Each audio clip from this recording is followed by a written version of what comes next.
سرکار غوث پاک رضی اللہ تعالیٰ عنہ کا اپنا فرمان یہ قصیدہ غوثیہ کے اندر ہے کہ درست العلم حتی صرت قطبہ، واہ کیا بات ہے. میں علم پڑھتا رہا، میں علم پڑھاتا رہا حتیٰ کہ قطب بن گیا. واہ کیا بات ہے. دراسہ پڑھنا بھی ہوتا ہے، دراسہ پڑھانا بھی ہوتا ہے، درس لینا بھی ہوتا ہے، درس دینا بھی ہوتا ہے.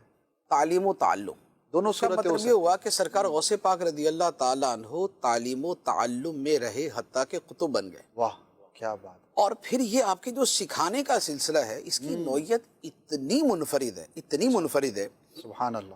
آپ اپنے علم کے بارے میں فرماتے ہیں، آپ کا علمی مقام کیا تھا، اس کا صرف اس سے اندازہ لگا لے کہ آپ نے ایک جگہ فرمایا ہے کہ اللہ تعالیٰ نے میرے اوپر علم لدنی کے 70 دروازے کھول دیے. اللہ اکبر. علم لدنی کے 70 دروازے کھول دیے. ایک بھی کھل جائے تو کہاں سے کہاں پہنچا دے. ہاں، لیکن دروازہ کتنا بڑا؟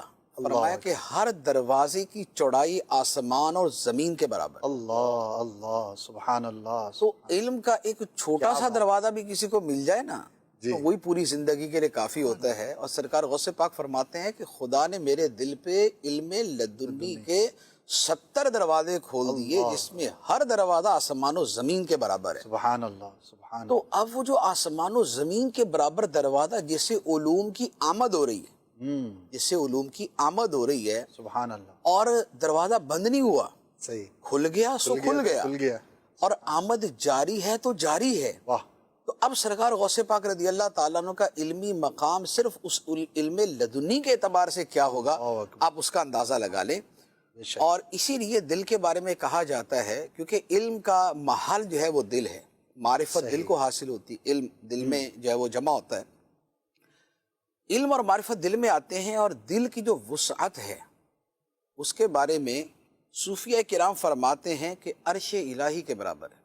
اللہ. دل کی وسعت عرش الہی کے برابر. اچھا یعنی کہ جنرلی یعنی کہ اس میں پھر جس کا مقام جتنا بلند جیسا ہوگا. مقام. اچھا اس میں کیا ہوتا ہے کہ میں نے ایک نقشبندی بزرگ ہیں علی رحمہ، ان کا میں نے ایک قول پڑھا. انہوں نے فرمایا کہ 7 آسمان اور 7 زمینیں اور عرش و کرسی جی یہ میرے دل کے اندر کسی کونے میں ایسے پڑے ہوئے ہیں کہ جیسے صحرا کے اندر کوئی انگوٹھی پڑی ہوئی. اللہ اللہ اتنی وسعت. خدا نے دل کو ایسا بنایا ہے. دل کی جو کائنات ہے نا سبحان اللہ اس کی تو انتہا نہیں ہے، ہم اس کو پوری طرح جانتے اور سمجھتے بھی نہیں. یہ پوری دنیا ہے. تو اب سرکار غوث پاک رضی اللہ تعالیٰ عنہ کے قلب اطہر پر علم کے 70 دروازے کھلے، اور ہر دروازہ آسمان و زمین کے برابر، اور ہر دروازے سے علوم کے دریا امڑتے آ رہے، بہتے آ رہے. تو آپ کا مقام و مرتبہ کیا ہوگا؟ یہ ہے علم لدنی اور علم باطن. سبحان اللہ. اس میں علم ظاہر بھی شامل ہوگا، صحیح. علم لدنی علم باطن کی طرف آپ زیادہ سمجھ. صحیح. اب جو علم ظاہر ہے، جو تفسیر ہے، فقہ ہے، حدیث ہے، اور تصوف کا جو ظاہری علم ہے، یہ سارا اگر شامل کرے اسی میں صرف و نحو بھی آ جاتا ہے. صحیح. تمام علوم. اس کا عالم یہ ہے کہ سرکار غوث پاک رضی اللہ تعالیٰ عنہ کے زمانے میں ایک نحوی تھے، اور بہت بڑے نحوی تھے، یعنی کہ اپنے زمانے کے منفرد اور ممتاز نحوی. صحیح. علم نحو عربی گرامر. بے شک. تو ایک مرتبہ وہ سرکار غوث پاک کی بارگاہ میں نہیں آتے تھے، آپ کے جلسے کے اندر جس میں آپ بیان فرماتے تھے نا اس میں نہیں آتے تھے. کہتے یار کیا کرنا جا کے. اچھا. تو ایک مرتبہ ایسے دل میں آیا کہ چلو یار چلے ہی جاتے ہیں، آ گئے. صحیح. اب جب آ کے تقریر سنی نا تو تقریر سن کے کہنے لگے افسوس یار آج کا دن تو ضائع ہو گیا. آج کا دن تو ضائع ہو گیا. نارمل جو سمجھنے سمجھانے کی باتیں ہیں وہ ہی نا، تو بہت عالمانہ قسم کا آواز نہیں ہوا. اچھا. کیونکہ سرکار غوث پاک تو عوام کو مخاطب کرتے ہیں نا، تو عوام میں اب 10,000 20,000 40,000 25,000 ہے.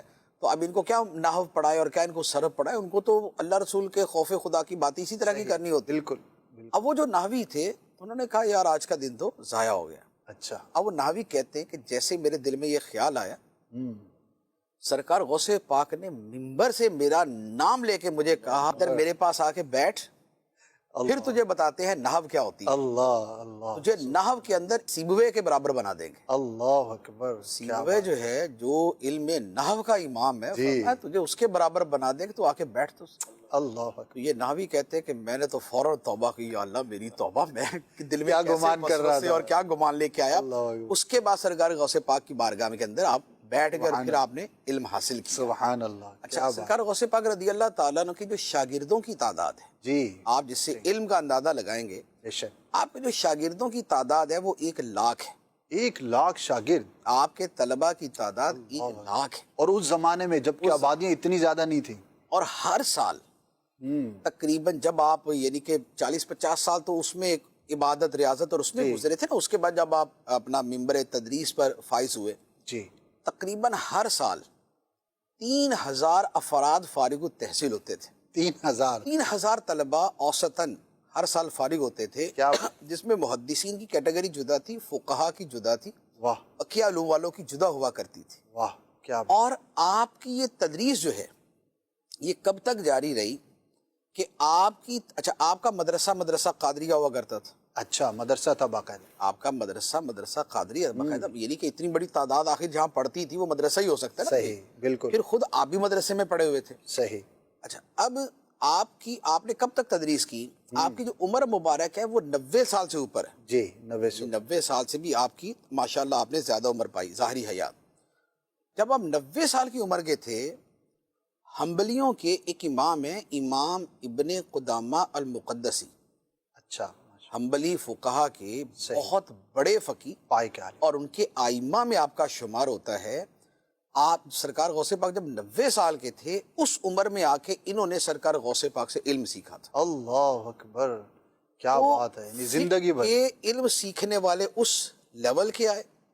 حدیث والے اپنے اعتبار سے آتے تھے, تفسیر والے اپنے اعتبار سے آتے تھے. فقہ کے اندر یہ ہوتا تھا کہ شرق و غرب کے اندر فقہ حنبلی اور فقہ شافعی کے اوپر آپ فتوے دیا کرتے تھے. اچھا دو فقہ کے اوپر آپ فتوے دیا کرتے تھے. پھر نحو کا تو آپ نے جی آپ نے نا کہ وہ تو علوم عالیہ میں سے جی کہ جو تیسری کیٹیگری بنتی نا کہ علم معرفت اور پھر علم ظاہر میں علوم اصلیہ اور علوم عالیہ یعنی فرعیہ وہ بنتی, اس میں چلے جاتے. اچھا اسی طرح علم الکلام عقیدے کا علم, عقیدے کے علم میں شیخ شہاب الدین سہروردی رحمۃ اللہ علیہ جو سلسلہ سہروردیہ کے پیشوا ہیں بے شک, یہ فرماتے ہیں کہ مجھے علم الکلام عقیدے کا علم پڑھنے کا بڑا شوق تھا. میرے چچا ایک مرتبہ مجھے سرکار غوث پاک کی بارگاہ میں لے گئے اور جا کے فرمایا کہ یہ میرا بیٹا جو ہے یہ علم الکلام میں لگا رہتا ہے اور یہ دوسرے علوم کی طرف توجہ نہیں دیتا. صحیح. تو سرکار غوث پاک رضی اللہ تعالیٰ انہوں نے سینے سے لگایا اور لگا کے جب ان کو ہٹایا تو جو علم الکلام تھا وہ سارا محو ہو چکا تھا. اللہ اکبر. یعنی جو پڑھا پڑھا تھا سارا ختم مٹ گیا. اب ان کے دل میں بڑی ایک افسردگی ہوئی کہ بھئی اتنی محنت سے اتنی کتابیں پڑھی, یاد کی اور علم حاصل کیا اور یہ سارا ہی جاتا رہا. سرکار غوث پاک نے دوبارہ جب سینے سے لگایا تو پھر جو علم کا دریا منتقل کیا اور جو ان کے قلب کو روشن کیا اور آج تک جاری ہے. علم العقائد اور کیا اس میں علم تصوف اور کیا چیزیں ہیں, تو وہ ان کی کتابیں پڑھ کے اور ان کے ملفوظات پڑھ کے دیکھ لے پتہ چل جاتا.